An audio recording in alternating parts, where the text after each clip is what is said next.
Hello, welcome to all of you. Today discuss digestive system, human digestive system. Class 10 का topic है बेटा, है ना? क्लास 10 के अंदर आपने न्यूट्रिशन इन ह्यूमन पढ़ा, उसी का ही वन शॉट है, एक प्रॉपर वन शॉट जिसमें आप पूरी डिटेल देख सकते हैं इस चैप्टर के बारे में। हम जीरो से स्टार्ट करेंगे और end of the NCERT complete करेंगे। क्लियर है बच्चों? चलो पहले सबसे पहले ह्यूमन डाइजेस्टिव सिस्टम के बारे में देखते हैं। तो डाइजेशन का वैसे मतलब क्या होता है? एक complex compound convert to simple substance, एक complex compound convert to simple substance. Like अगर जो हम खाना खा रहे हैं पूरे दिन में, देख हमने रोटी खाई, सब्जी खाई, ये सब हमारी बॉडी के लिए यानी ह्यूमन बॉडी के लिए कॉम्प्लेक्स है। क्या है? कॉम्प्लेक्स। इसी कॉम्प्लेक्स को हमें क्या करना है? सिंपल में कन्वर्ट करना है। क्या करना है बेटा? सिंपल में कन्वर्ट करना है। अब हम लोग खाए, खाने में हम नॉर्मली क्या खाना खाते हैं? देखो दाल रोटी खाने वाले इंसान है, चावल खाते हैं ना, तो जो चावल हो गया, रोटी हो गई, इसमें आ गया कार्बोहाइड्रेट। क्या आ गया बेटा आपका? Carbohydrate, C6H12O6। अगर हम इसको हम खा रहे हैं ना, तो हमारी बॉडी के लिए क्या कॉम्प्लेक्स है बेटा, जिसको सिंपल कैसे करेंगे? एंजाइम्स की हेल्प से। किसकी हेल्प से बेटा? एंजाइम्स की हेल्प से। और ये एंजाइम क्या करेंगे? इस चीज के अंदर ऐड करके इसको सिंपल कन्वर्ट कर देंगे। लाइक कार्बोहाइड्रेट को ग्लूकोज में कन्वर्ट कर देंगे। किसमें करेंगे बेटा? कार्बोहाइड्रेट को ग्लूकोज में कन्वर्ट कर देंगे। ठीक है, समझ में आया? इसी तरीके से हम लोग जो फैट खा रहे हैं, रोटी के ऊपर घी तो लगाओगे, लगाओगे, सब्जी में तेल तो डालोगे, तो जब आप फैट खा रहे हो वो फैट का भी डाइजेशन होगा बेटा। वो फैट भी तो हम लोग स्मॉल सिंपल सब्सटेंस में कन्वर्ट करेंगे। जो फैट होता है उसका सिंपल यूनिट है फैटी एसिड एंड ग्लिसरॉल। क्या बेटा? Fatty acid and glycerol. And third component is called protein. Protein के बिना तो डाइट ही अधूरी है। हम प्रोटीन दाल से मिलता है, हमें सोयाबीन से मिलता है, प्रोटीन के बिना तो डाइट ही अधूरी है। तो प्रोटीन कन्वर्ट करेंगे हम लोग सिंपल सब्सटेंस में, is called as amino acids, यानी कार्बोहाइड्रेट ग्लूकोज में, प्रोटीन एमिनो एसिड्स में, एंड फैट जो ग्लूकोज एंड ग्लिसरॉल में कन्वर्ट करेंगे। ऐसे क्लियर? सिंपल बात बोली मैंने। और यही तीन चीजें like carbohydrate, fat and vitamin C तो हमारी डेली रूटीन की है। ये तीन ही चीजें तो हम डेली रूटीन में यूज कर रहे हैं, जो कि हम लोग मेन कंपोनेंट के फॉर्म में क्या कर रहे हैं? इंटेक कर रहे हैं फूड को। अब मेरी बात सुनिएगा, कुछ स्टेप वाइज हम पढ़ेंगे। लाइक दिस कि अगर हम खाना मुंह के थ्रू खा रहे हैं, माउथ के थ्रू खा रहे हैं, और वो बक्कल के कैविटी में है, इज कॉल्ड इंजेशन, है ना? इंजेशन, फूड को इंटेक करना, इंजेशन। ठीक है, फिर फूड को निगलना, इज कॉल्ड डिग्लूटिशन या स्वॉलिंग बोलते हैं। बट ये हमारे चेन से आगे नहीं, मेन चीज है इंटेक करना। इंटेक यानी फूड को अंदर की तरफ लेना, इंजेशन। अब इस चीज को डाइजेस्ट करना, सेकंड प्रोसेस आती है डाइजेशन, कि हम लोग यहाँ कन्वर्जन करते हैं कॉम्प्लेक्स कंपाउंड का सिंपल फॉर्म में, तो ये प्रोसेस बोलेंगे डाइजेशन। यहाँ पर एंजाइम्स आएंगे, मैकेनिकल भी होगा, केमिकल भी होगा, तो डाइजेशन की प्रोसेस। अब डाइजेशन के बाद हमें उसमें से न्यूट्रिशन को क्या करना है? एब्जॉर्ब करना है। क्या करना है बेटा? क्योंकि वहाँ पर जो डाइजेस्ट हुआ उसमें कुछ वेस्ट भी तो है, जो वेस्ट है उसे अलग करना है, और न्यूट्रिशन जो हमारी बॉडी को रिक्वायरमेंट है उसको हम लोग एज्यूम कर लेंगे। क्लियर है? एब्जॉर्प्शन, इस प्रोसेस को बोलेंगे एब्जॉर्प्शन। अब जो एब्जॉर्ब हो चुका है, क्योंकि एब्जॉर्प्शन ज्यादातर कहाँ होगा? लार्ज इंटेस्टाइन में, और मैक्सिमम कहाँ होगा आपका? यहाँ पर स्मॉल इंटेस्टाइन के इलियम पार्ट में, जीजेनम पार्ट में। तो यहाँ पर आपकी जो वॉल है, ये इंटेस्टाइन की वॉल है ना, इसने क्या कर लिया? एब्जॉर्ब कर लिया। अब इसके थ्रू हमारे पूरी बॉडी को, यानी हेड से लेके टेल तक, ठीक है, यानी कि लेग्स तक प्रॉपर न्यूट्रिशन को पहुंचाना, हर एक सेल तक, इज कॉल्ड एसिमिलेशन। इस प्रोसेस को क्या बोलेंगे बेटा? Assimilation, assimilation. अब इस एसिमिलेशन के बाद जो वेस्ट बचेगा, उस वेस्ट को क्या करेंगे हम लोग? आउटर बॉडी जो है हम तो एनवायरनमेंट में रिलीज कर देंगे, बॉडी से बाहर निकाल देंगे। इस कॉल्ड इंजेशन।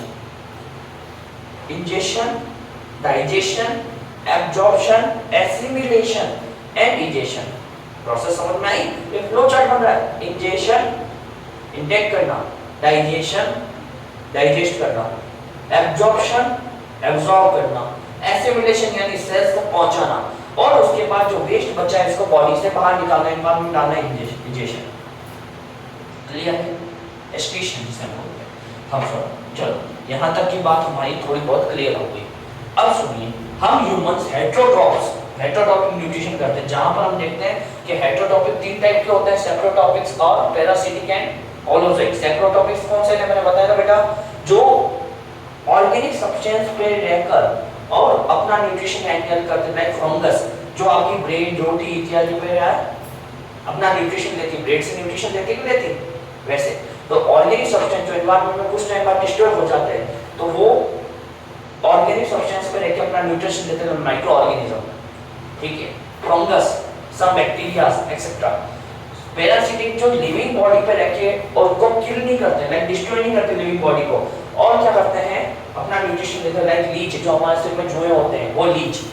सेकेंडली हमारी बॉडी के अंदर कुछ बैक्टीरिया होते हैं, टैपवॉर्म्स होते हैं, ये सब चीजें क्या हमारी बॉडी को नुकसान नहीं पहुंचाते, किल नहीं करते, सॉरी नुकसान तो पहुंचाते थोड़ा बहुत बट किल नहीं करते, और क्या करते हैं अपना जीवन यापन करते हैं, यानी आराम से रह रहे हैं। क्लियर है? थर्ड चीज इसको होलोजोइक प्रॉपर्टी, होलोजोइक हेटेरोटॉपिक का लास्ट पोर्शन है जिसमें हम ह्यूमंस आते हैं और हम क्या करते हैं कॉम्प्लेक्स कंपाउंड को सिंपल सब्सटेंस में कन्वर्ट करते हैं, it's called holozoic process, it's called holozoic process, जहां हम एनिमल्स आते हैं। तो चलिए अब हम बात करते हैं हमारे एनिमल्स की एलिमेंट्री कैनाल के बारे में, ठीक है। तो स्टार्ट करते हैं दिस चैप्टर। आप अगर एक डायग्राम देखना चाहते हैं, मैंने क्या किया है, ये वन शॉट डायग्राम बेटा, ये एक चार्ट वाला डायग्राम है, इस चार्ट से आप पूरा चैप्टर को लर्न कर सकते हो इजीली, क्लास 10th के अकॉर्डिंग इजीली आप इस चैप्टर को इस चार्ट के अकॉर्डिंग लर्न कर सकते हो। अगर किसी को स्क्रीनशॉट लेना है तो मैं 2 मिनट के लिए साइड रखता हूं, आप प्लीज स्क्रीनशॉट ले लीजिए।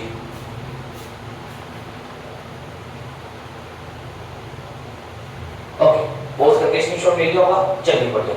अब मैं बात करता हूं आपको कि प्रोसेस क्या है कि जब हम किसी भी चीज को इंटेक करते हैं, देखिए आप जब भी फूड को इंटेक करेंगे सबसे पहले आपके लिप्स उसको क्या करेंगे, पकड़ने में हेल्प करेंगे फूड के बाइट को।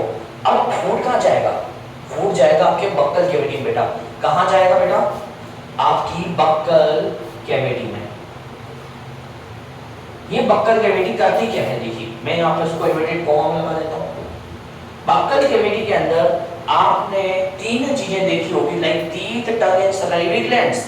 अगर आपको बक्कल कैविटी देखती है बेटा, कुछ नहीं करना है, मिरर लेना है, मिरर में आ करके देखना है ना, आ करके देखना, ठीक है। आपको जो जो दिख जाएगा है ना, जो जो विजिबल हो, जो जो फील हो, वो सब क्या चीजें हैं, वो आपकी सब हैं बक्कल कैविटी का पार्ट। लाइक टीथ आपको विजिबल हो रहे हैं, जो आपके दिख रहे हैं 32 है ना, 32 दांत कहते हैं, तो आपको बता 32 नहीं बेटा, तुम क्लास 10th के बच्चे हो, अभी तुम्हें 20 टीथ ही हैं। हाँ, बताएंगे क्या होता है बक्कल कैविटी की बात करो। टीथ के अंदर बात करो, टीथ आपके 4 टाइप्स के होते हैं बेटा, incisor, canine, premolar and molar. एक बार वापस रिपीट कीजिए मेरे साथ सब, incisor, canine, premolar and molar. एक बार रिपीट करते हैं, incisor, canine, premolar and molar. अगर बात करें इंसीजर की, ये इंसीजर करता क्या है, कटिंग करता है बेटा, काटने में हेल्प करता है। क्या करने में हेल्प करता है, काटने में, ठीक है। कोई भी चीज को काटना होगा, जब आप किसी इंसान को काटते हो ना, देखो बहन भाई लड़ते हैं एकदम एक दूसरे के बाल बाल पकड़ते हैं, काट देते हैं, वो काटने वाले चीज कौन से बैठे हैं, इंसीजर है। यह कैनाइन टीयरिंग में हेल्प करता है, हेल्प ऑफ टीयरिंग, फूड को छीलने फाड़ने में हेल्प करता है। अगर आपको कोई पैकेट फाड़ना है तो आप इन तीखे वाले टीथ का यूज करोगे। प्रीमोलर एंड मोलर ग्राइंडिंग में हेल्प करते हैं, ग्राइंडिंग यानी चुविंग, एकदम बारीक कर देंगे, किसको कर देंगे बारीक बेटा, फूड के पार्टिकल को। तो आपका एक तरीके से मिक्सी की जैसा काम कहां हो रहा है, टीथ में। और टीथ किस तरीके से काम कर रहा है, देखिए इस तरीके से काम करता है ना, ये टीथ इस तरीके से काम करते हैं, इसको मैकेनिकल डाइजेशन। यहाँ कोई केमिकल नहीं लग रहा है, यहाँ मशीन चल रही है, ऐसे मशीन चल रही है, तो ये कैसा डाइजेशन बेटा, मैकेनिकल डाइजेशन, याद रखिए मैकेनिकल। तीस से बात करता हूँ टंग पे। टंग क्या करता है, टंग बेटा सलाइवा, जो सलाइवरी ग्लैंड से सलाइवा रिलीज कर रहा है, और आपने जो तीस से बारीक कर दिया फूड को, उसको मिक्स करने का काम कर रहा है, यानी मिक्सी की तरह काम कर रहा है। मिक्स यानी जो मिक्स करने का काम नहीं होता, ये 2 चीजों को मिक्स करना है, तो फूड में सलाइवा को मिक्स करने का काम करता है। दूसरा, टेस्ट का पता चलता है, दूसरा हमें इससे क्या पता चलता है, क्या टेस्ट आ रहा है, खाने खट्टा है, मीठा है, चरका है, फीका है, नमक कम है। आप सब जो कमियां निकालते हो ना, वो इस टंग की वजह से निकालते हो, है ना। टंग के ऊपर क्या परसेंट होते हैं, टंग के ऊपर परसेंट होते हैं बेटा पेपिलास। वो पेपिलास के अंदर टेस्ट बड्स होती है, टेस्ट बड्स से पता चलता है कि खाना चरका है, मीठा है, फीका है, जैसा भी। और तीसरी सबसे बड़ी इंपॉर्टेंट चीज जो आपको पता ही नहीं आप करते क्या हो, आपको पता है बोलने में सबसे ज्यादा हेल्प करती है ना, जो चलती रहती जुबान है ना, रुकती नहीं, वो जुबान यही है, वो जीभ यही है, इसको टंग है ना, समझ रहे हो। तो आपको बोलने में हेल्प करती है, फूड को मिक्स करने में हेल्प करती है और टेस्ट का पता लगाती है, 3 काम करती है। चलिए सलाइवरी ग्लैंड, सलाइवरी ग्लैंड क्या चीज है बताओ, सबसे इंपॉर्टेंट पार्ट है। अब आपको समझ में आएगा सलाइवरी ग्लैंड रिलीज करती है क्या बेटा, एक enzyme is called saliva. Saliva का पीएच होता है 6.8, कितना होता है बेटा 6.8, हल्का सा, मतलब एकदम हल्का सा कह सकते हो आप एसिडिक, बहुत हल्का एसिडिक, बहुत हल्का एसिडिक। मेन कंपोनेंट क्या है इसके अंदर, वाटर है बेटा। इस सलाइवा का मेन कंपोनेंट क्या है बेटा, वाटर, ठीक है। हाँ यहाँ पर एक चीज आती है बेटा, जो कहते हैं ये रिएक्शन बड़ी इंपॉर्टेंट है, मैं कहता हूँ ये एग्जाम के पॉइंट ऑफ व्यू से सबसे ज्यादा इंपॉर्टेंट रिएक्शन है और ये आप सबको आनी चाहिए। इस गॉड हमारे पूरी बॉडी में जहाँ डाइजेशन हो रहा है, इस कॉल्ड डाइजेस्टिव सिस्टम। इस ट्रैक्ट में सबसे पहले डाइजेशन कहाँ हो रहा है, माउथ के अंदर ही हो रहा है बेटा, बक्कल कैविटी के अंदर ही हो रहा है। कौन कर रहा है बेटा, सलाइवा कर रही है। सर कौन कर रहा है बताएंगे, सलाइवा कर रही है। और सलाइवा क्या कर रही है, स्टार्च का कन्वर्ट कर रही है माल्टोज में। स्टार्च क्या है, जो आप कुक्ड स्टार्च खा रहे हो, like boiled potato, boiled rice, जो भी आप कार्बोहाइड्रेट खा रहे हो वो उबला हुआ है ना, पका हुआ कार्बोहाइड्रेट है, तो वो इसको स्टार्च, वो स्टार्च का डाइजेशन माल्टोज की फॉर्म में कन्वर्ट करके कर रही है, यानी स्टार्च को थोड़ा डाइजेस्ट करके माल्टोज में बदल दिया उसने। किसकी हेल्प से बदला बेटा, यहाँ कोई हेल्प तो होगी भाई, यहाँ तीस की हेल्प नहीं, यहाँ किसकी हेल्प है, यहाँ पर एक enzyme is called salivary amylase. किसकी हेल्प बेटा, सलाइवरी एमाइलेज। एमाइलेज एक ऐसा एंजाइम है जो कार्बोहाइड्रेट की डाइजेशन में हेल्प करता है। तो स्टार्च कन्वर्ट टू माल्टोज किसकी हेल्प से, सलाइवरी एमाइलेज की हेल्प से। तो सलाइवा में आप कितने 3 पॉइंट्स तो क्लियरली लिख सकते हो ना, कोई दिक्कत है नहीं। ये रिएक्शन लिख के आ जाना, ब्रैकेट में क्लोज कर देना, स्टार्ट लगा देना, नंबर मिल जाएंगे, इंप्रेशन बनेगा बेटा। Starch convert to maltose, salivary amylase, pH कितना होता है 6.8, मेन कंपोनेंट क्या है, वाटर। चलिए आगे बढ़ते हैं। अब आपका फूड क्या है, आगे की तरफ जाता है, इज कॉल्ड कॉमन पैसेज और is called common passage air and food is called as pharynx. मैं यहाँ लिख देता हूँ, देखिए एयर एंड फूड।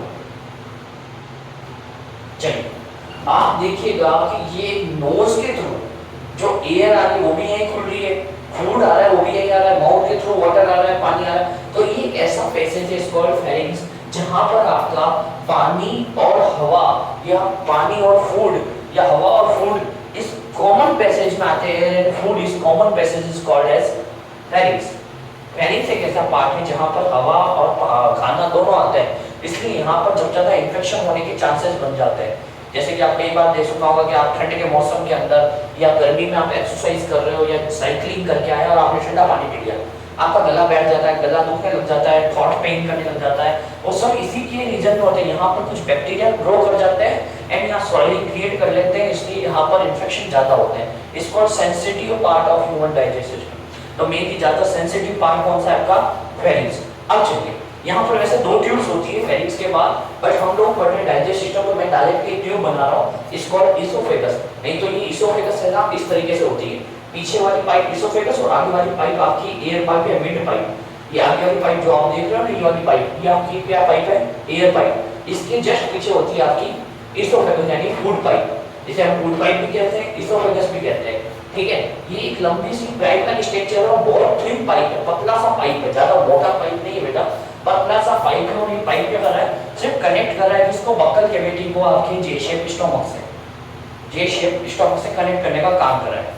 यहाँ पर आप थोड़ा सा गेम चेंजेस होता है कि जे शेप पाउच में स्ट्रक्चर जो आपको दिख रहा है, ये मेनली 3 से 4 घंटे तक फूड को होल्ड करके रखता है। कितने घंटे तक बेटा, 3 से 4 घंटे तक या 4 से 5 घंटे तक फूड को होल्ड करके रखता है, जिससे कि एंजाइम्स उस पर प्रॉपर एक्ट कर सके और फूड का इजीली डाइजेस्ट हो सके। कोई दिक्कत नहीं। चलिए अब मैं इस स्टोमक के डायग्राम को यहाँ से ढंग से बनाता हूँ, थोड़ा यहाँ पर देखिए मैंने बनाया है। अगर बात करूँ जहाँ से इसोफेगस आके जुड़ रही है, यहाँ के पार्ट को हम कार्डियक पार्ट कहते हैं। क्या कहते हैं बेटा, कार्डियक पार्ट, ठीक है। क्यों कहते हैं कार्डियक, हर चीज का मतलब होता है बेटा, कार्डियक वर्ड यूज किया जाता है आपकी हार्ट की स्टडी को लेकर, हृदय, दिल की स्टडी को लेकर रिलीज किया जाता है। इस word is called as cardiac. जैसे आपने सुना कार्डियोलॉजिस्ट, कार्डियोलॉजी है ना, हृदय विशेषज्ञ, cardiologist doctor Ramesh Shankar Prasad cardiologist है, ठीक है। तो ऐसे बहुत सारे कार्डियोलॉजिस्ट हैं। तो कार्डियो वर्ड लिया जाता है हार्ट से रिलेट करता हुआ। क्यों? क्योंकि ये पार्ट यहाँ पर जस्ट आपका हार्ट प्रेजेंट होगा इस पोर्शन में, आपका हार्ट क्या होगा प्रेजेंट होगा, इसलिए इस पार्ट को बोलते हैं cardiac part. Just cardiac part से नीचे एक फंगस पार्ट होता है, यहाँ पर गैसेस प्रेजेंट होती है। इसके बाद बॉडी पार्ट जहाँ पर फूड रेस्ट करता है और फूड के ऊपर एंजाइम एक्ट करते हैं, तो यहाँ पर एक पार्ट होता है इस कॉल्ड बॉडी एंड फूड फिर जो बाहर निकलेगा लाइक एग्जिट करेगा स्टोमक से, तो इस कॉल्ड पाइलोरिक पार्ट। तो आपको याद रखना है cardiac part, fundus part, body part and pyloric part. जहाँ पर बॉडी पार्ट में 3 से 4 घंटे तक फूड स्टोर रहता है, इसका फंडस पार्ट में गैसेस होती है, कार्डियक पार्ट सबसे फ्रंट पार्ट है जो इसोफेगस से आगे जुड़ रहा है and pyloric part is called as exit part of stomach. Clear है? अब सुनिए, यहाँ पर कुछ रेगुलेशन के लिए स्फिंक्टर्स प्रेजेंट होते हैं। क्या प्रेजेंट होते हैं बेटा? स्फिंक्टर्स। ये स्फिंक्टर्स क्या करते हैं कि पाउच-लाइक स्ट्रक्चर ये एक ऐसी थैली है जो दोनों तरफ से खुली है ना। अगर मैं सिंपल भाषा बोलूं तो ये एक ऐसा पैकेज है जो दोनों साइड से खुला है। अगर मैं यहाँ से कोई चीज डालूंगा तो आगे चली जाएगी, यहाँ से डालूंगा तो ऊपर चली जाएगी। इसलिए यहाँ पर दोनों तरफ हमने कुछ बैरियर्स बना दिए सर्कुलर मसल्स के। वो बैरियर्स क्या करेंगे? वो बैरियर्स इसको फूड को रिफिल होने से जाते हैं। जैसे कि आप मान लो खाना खाया, ये खाना वापस इसोफेगस में ना चला जाए इधर से होता हुआ, इसलिए यहाँ एक बैरियर है। ये बैरियर क्या कहलाता है? स्फिंक्टर ऑफ स्फिंक्टर ऑफ नहीं है, कार्डियक स्फिंक्टर है, कार्डियक स्फिंक्टर। और ये है आपका पाइलोरिक स्फिंक्टर। ठीक है, मेरे पास स्पेस नहीं है, मैं लिख नहीं पा रहा था। एक तो है कार्डियक स्फिंक्टर जो ऊपर वाला है और नीचे वाला इज कॉल्ड पाइलोरिक स्फिंक्टर। ठीक है, इसका एक नाम और है गैस्ट्रो इसोफेजियल स्फिंक्टर।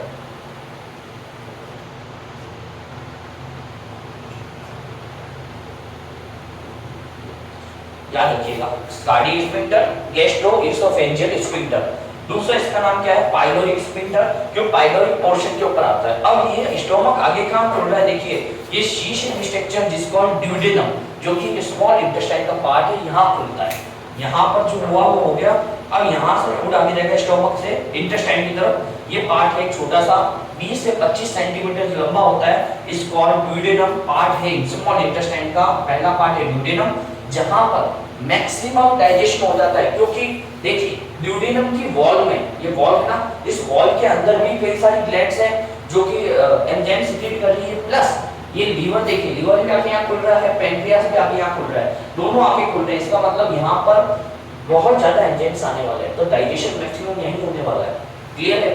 तो मैक्सिमम डाइजेशन इन ड्यूडेनम। ड्यूडेनम किसका पार्ट है? स्मॉल इंटेस्टाइन का। क्वेश्चन आ सकता है मैक्सिमम डाइजेशन कहाँ होता है? 4 ऑप्शन दे देगा, इलियम, जीजेनम, ड्यूडेनम, सीकम। तो आपको टिक करना है ड्यूडेनम। अगर वहां ड्यूडेनम नहीं मिलता, स्मॉल इंटेस्टाइन मिलता, तो आपको टिक करना है स्मॉल इंटेस्टाइन।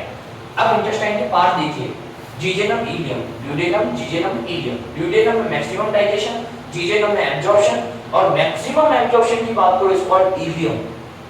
और यही इलियम, ये रहा छोटा सा पार्ट इलियम, आगे जाके लार्ज इंटेस्टाइन के सिक्कम पार्ट से जुड़ जाता है। लाइक लार्ज इंटेस्टाइन में भी बहुत सारे पार्ट है, 3 पार्ट है, सिक्कम, कोलोन एंड रेक्टम। तो किस पार्ट से जुड़ता है? सिक्कम पार्ट से, जहां पर कुछ सिम्बायोटिक बैक्टीरिया प्रेजेंट होते हैं जो डाइजेशन में हेल्प करते थे पहले के टाइम में, अभी नहीं करते। वो कौन सा डाइजेशन में हेल्प करते थे? वो जैसे अगर ना सेलुलोज के डाइजेशन में हेल्प करते थे। उसके बाद यहाँ पर जस्ट नीचे की तरफ सिक्कम और इलियम के बाद एक छोटा सा पार्ट मूव करता हो, फिंगर लाइक स्ट्रक्चर होगा, और वो कोई काम का नहीं है हमारी बॉडी में। It's called vermiform appendix. It's called vermiform appendix. ठीक है, इसका हमारी बॉडी में कोई यूज नहीं है, पहले हुआ करता था, अब नहीं होता। तो ये बहुत छोटा हो गया, और अब क्या होता है, कई बार ये पेन करता है हमारी बॉडी में, हमें तकलीफ देता है, तो हम इसको कट करके रिमूव करवा देते हैं। इस प्रोसेस कॉल्ड एज अपेंडेक्टोमी। ठीक, इतना नहीं पढ़ना, बस बता रहा हूं। वर्मीफॉर्म अपेंडिक्स है, वेस्टिजियल ऑर्गन भी बोलते हैं सब।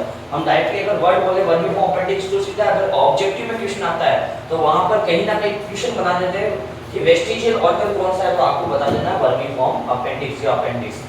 क्लियर है? अब सुनिए, लार्ज इंटेस्टाइन कुछ पार्ट इसको सिक्कम, उसके बाद कोलोन, उसके बाद रेक्टम। तो सिक्कम पार्ट है, सिक्कम का कोलोन में क्या है, 4 पार्ट में डिवाइड करिए कोलोन को। कोलोन एक लंबा सा स्ट्रक्चर है, तो लार्ज इंटेस्टाइन का लंबा सा स्ट्रक्चर है, तो 4 पार्ट में डिवाइड किया है। लाइक देखिए, ये आपका सिक्कम पार्ट आ गया, बस इतना सा पार्ट है सिक्कम। इसके बाद ये है आपकी कोलोन, ये जा रही है ना, ये कोलोन है। तो इसको बांटा कैसे? ये ऊपर जा रही है, इस कॉल्ड असेंडिंग कोलोन। क्या बोलेंगे? Ascending column. ये टेढ़ी जा रही है, इसको ट्रांसवर्स कॉलम। इसके बाद ये नीचे जा रही है, इसको डिसेंडिंग कॉलम। एंड इसके बाद ये सिग्मोइड कॉलम। तो चार पार्ट हुए, बताइए कैसे हुआ? असेंडिंग, ट्रांसवर्स, नीचे गया डिसेंडिंग, थोड़ा टेढ़ा गया sigmoid. Ascending, transverse, descending, sigmoid. Ascending, transverse, descending, sigmoid. और ये सिग्मोइड के बाद यहाँ पर इन पूरी इंटरचेंज में क्या होता है? वाटर का एब्जॉर्प्शन, मिनरल्स, विटामिन है ना, आयरन, इनका क्या होता है? एब्जॉर्प्शन होता है। और ड्रग्स, जो आप जितना भी वो ड्रग्स वाली ड्रग्स नहीं, ड्रग्स मतलब गोली दवाई जो भी आप खाते हो तो उसका एब्जॉर्प्शन होता है, उसका डाइजेशन नहीं होता। तो उन चीजों का सिस्टम क्या हो रहा है? एब्जॉर्प्शन जो यहीं होगी, विटामिन, मिनरल्स, फाइबर्स एंड आपके जितने भी गोली दवाई वगैरह आप लेते हो ये सब यहाँ पर एब्जॉर्ब होता है। अब जो वेस्ट बचेगा वो जाके रेक्टम में स्टोर हो जाएगा। और वो रेक्टम क्या करेगी? वो rectum time to time anus के थ्रू इस चीज को एनवायरनमेंट में रिलीज कर देगी। ओके, तो रेक्टम में स्टोर हो जाएगी, फिर रेक्टम धीरे धीरे उसको एनवायरनमेंट में रिलीज कर देगी इसके थ्रू, एनस के थ्रू। बात सिंपल सी है, कोई दिक्कत नहीं इस चैप्टर में। अब हम कुछ एंजाइम्स के बारे में डिस्कस कर लेते हैं और ये चैप्टर हमारा यहाँ ओवर हो जाएगा। हमने सलाइवा एमाइलेज को पढ़ लिया, मतलब स्टार्टिंग तो हमारे बक्कल कैविटी से हो गई डाइजेशन की। अब फूड यहाँ से इसोफेगस से स्टोमक की तरफ आए, तो स्टोमक में कुछ एंजाइम्स है प्रेजेंट जो क्या करेंगे? डाइजेशन। देखो क्या क्या है। अगर बात करो सबसे पहले निकलता हाइड्रोक्लोरिक एसिड। क्या निकलेगा? Hydrochloric acid. ये इनकी वॉल से सीक्रेट हो रहा है बेटा। ये ऐसा नहीं कि भगवान ने दिया है, भगवान ने तो दी है हमारी बॉडी के अंदर, बट इनकी वॉल में ऐसा कोई नहीं कि अपने आप आ रहा है। इनकी वॉल में कुछ सेल्स हैं, वो सेल्स बना रही है हेस्टियल्स वगैरह को, सलाइवा एमाइलेज को, सबको। तो ये क्या है? हेस्टियल इज कॉल्ड हाइड्रोक्लोरिक एसिड। ये हाइड्रोक्लोरिक एसिड करेगा क्या बेटा? किल माइक्रो ऑर्गेनिज्म। माइक्रो ऑर्गेनिज्म को खत्म कर देगा। माइक्रो ऑर्गेनिज्म भी हमारे खाने के साथ आए हैं, कुछ तो माउथ के अंदर भी हो जाते हैं बेटा। यहाँ लाइसोजाइम करके एक एंजाइम होता है, उसके कारण हो जाता है, बट यहाँ पर जो होते ही होते हैं, और जो एक्स्ट्रा बचते हैं वो हमारे यहाँ हो जाते हैं। कहाँ होंगे? हेस्टियल के थ्रू, किल माइक्रो ऑर्गेनिज्म। दूसरा हेस्टियल है, आपने सुना होगा, इस कॉल्ड एसिड। तो पूरा फूड को एसिडिक बना देगा, हाईली एसिडिक है तो एसिड बना देगा और पूरे फूड को एसिडिक मीडियम में कन्वर्ट कर देगा। तो क्या होगा? एसिडिक मीडियम प्रोवाइड कर देगा और पीएच कर देगा 1.8। कितनी थी? 6.8 से कर देगा 1.8। और एक्टिवेशन करेगा। एक्टिवेशन का मतलब जैसे कई एंजाइम्स हमारे स्टोमक की सेल से रिलीज होते हैं, वो इनएक्टिव फॉर्म में होते हैं। यहाँ एंड कराना है।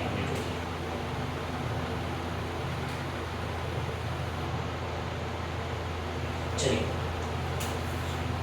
कई हमारी स्टोमक की वॉल्स में कुछ सेल्स जो एंजाइम्स रिलीज करती है वो इनएक्टिव फॉर्म में करती है, वो उनको एक्टिवेशन भी ये हैसियत करता है। लाइक पेप्सिन एक एंजाइम है, वो रिलीज होता है पेप्सिनोजन के फॉर्म में। किसकी फॉर्म में बेटा?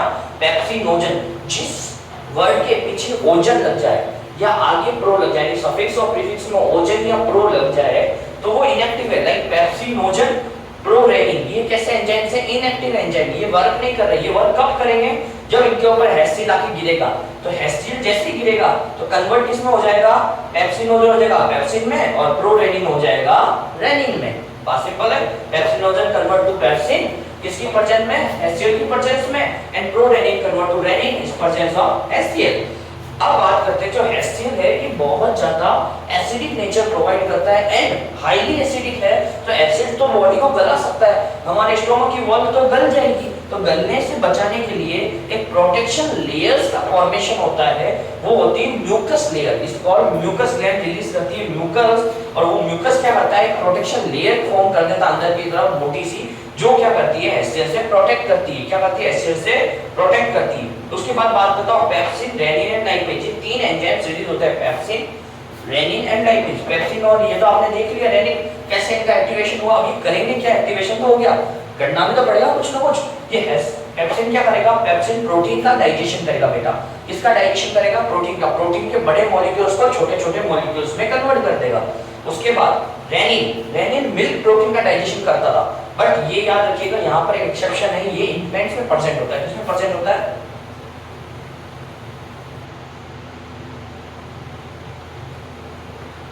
इन्फेंट्स में।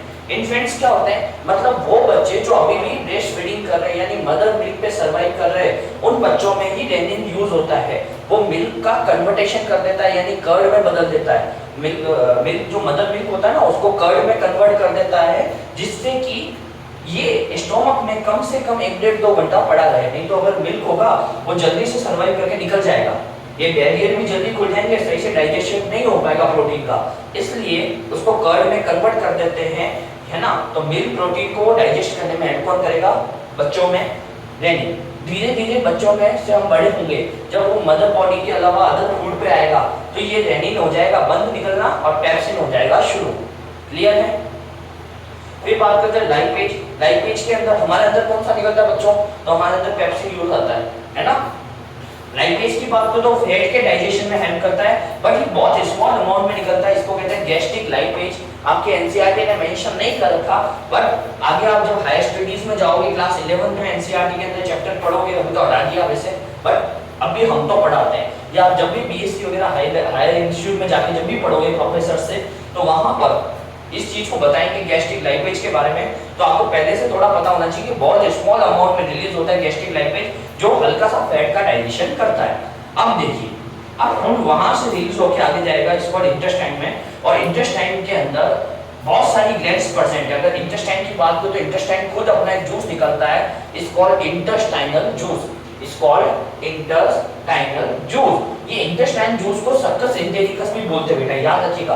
मिलता जुलता नाम हमेशा पूछते हैं कि अदर नेम बताइए इंटेस्टाइन जूस का अदर नेम, तो याद रखिए सक्कस इंटेरिकस। क्या नाम है बेटा? सक्कस इंटेरिकस। क्लियर है? चलिए बात करते हैं हम यहाँ पर, जब स्मॉल इंटेस्टाइन की वॉल में कुछ ग्लैंड्स प्रेजेंट है, वो ग्लैंड्स भी कुछ जूस सिक्रीट करती है, इट्स कॉल्ड इंटेस्टाइनल जूस या सक्कस इंटेरिकस। और लीवर से और पैंक्रियास से कॉमन डक्ट आती है, लीवर और पैंक्रियास आगे जाके कॉमन हो जाते हैं, और कॉमन करके एक सिंगल डक्ट लेके आते हैं, लाइक दिस। ये जैसे ये ग्लैंड है, लीवर से आ रही है, ये पैंक्रियास से, ठीक है। ये देखिए इस तरीके से सिचुएशन है, ये ऐसे बना देते डक्ट। ये लीवर से आ रही है, ये पैंक्रियास से आ रहा है, और दोनों कॉमन करके ड्यूडेनम में आके निकल रहे हैं, मतलब दोनों कॉमन हो जाते हैं। तो वर्ड यूज करते हैं hepato pancreatic duct. Hepato word हमेशा याद रखिएगा, लीवर के लिए यूज किया जाता है, इस कॉल्ड हिपेटो, है ना। हिपेटोसाइट्स इसमें प्रेजेंट होते हैं, हिपेटो सेल्स इसके अंदर हिपेटिक सेल्स होती है। तो हिपेटो वर्ड मेनली किसके लिए यूज किया जाता है? आपके लीवर